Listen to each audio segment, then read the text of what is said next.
Kerala PSCയുടെ December 9 തീയതിയിലെ yoga തീരുമാനങ്ങളാണ് ഈ വീഡിയോയിൽ നമ്മൾ ഡിസ്കസ് ചെയ്യുന്നത്. താഴെ പറയുന്ന 47 കാറ്റഗറികളിലെ വിജ്ഞാപനം പ്രസിദ്ധീകരിക്കുന്നതാണ്. ഏതൊക്കെയാണ് വിജ്ഞാപനം പ്രസിദ്ധീകരിക്കുന്ന പുതിയ കാറ്റഗറികളെന്ന് നമുക്ക് നോക്കാം. ആദ്യമായിട്ട് ജനറൽ റിക്രൂട്ട്മെൻറ്റ് സംസ്ഥാനതലമാണ്. ഭാരതീയ ചികിത്സാ വകുപ്പിൽ മെഡിക്കൽ ഓഫീസർ നേത്ര, അതുപോലെ തന്നെ കാർഷിക വികസന കർഷകക്ഷേമ വകുപ്പിൽ agricultural officer, Kerala higher secondary വിദ്യാഭ്യാസ വകുപ്പിൽ higher secondary school teacher physics, അതേപോലെ പോലീസ് ആംഡ് പോലീസ് ബറ്റാലിയൻ വകുപ്പിൽ armed police sub inspector trainee, Kerala police വകുപ്പിൽ sub inspector of police trainee, പുരാവസ്തു വകുപ്പിൽ ഡ്രാഫ്റ്റ്മാൻ.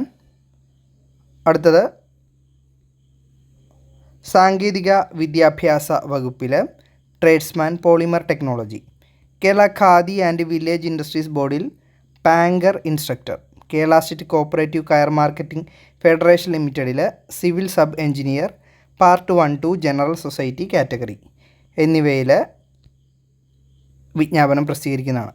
അടുത്തത് ജില്ലാതലത്തിലുള്ള തസ്തികകൾ നോക്കാം. തിരുവനന്തപുരം, കോട്ടയം ജില്ലകളിൽ വിദ്യാഭ്യാസ വകുപ്പിൽ LP സ്കൂൾ ടീച്ചർ. അടുത്ത വിവിധ ജില്ലകളിൽ വിദ്യാഭ്യാസ വകുപ്പിലെ UP school teacher Tamil medium.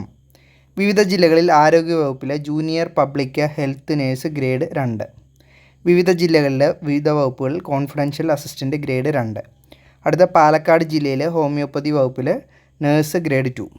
വിവിധ ജില്ലകളിൽ വനം വന്യജീവി വകുപ്പിലെ ഫോറസ്റ്റ് ഡ്രൈവർ. തിരുവനന്തപുരം ജില്ലയിൽ നാഷണൽ കേഡറ്റ് കോർപ്സിൽ എയ്റോ മോഡലിംഗ് ഹെൽപ്പർ.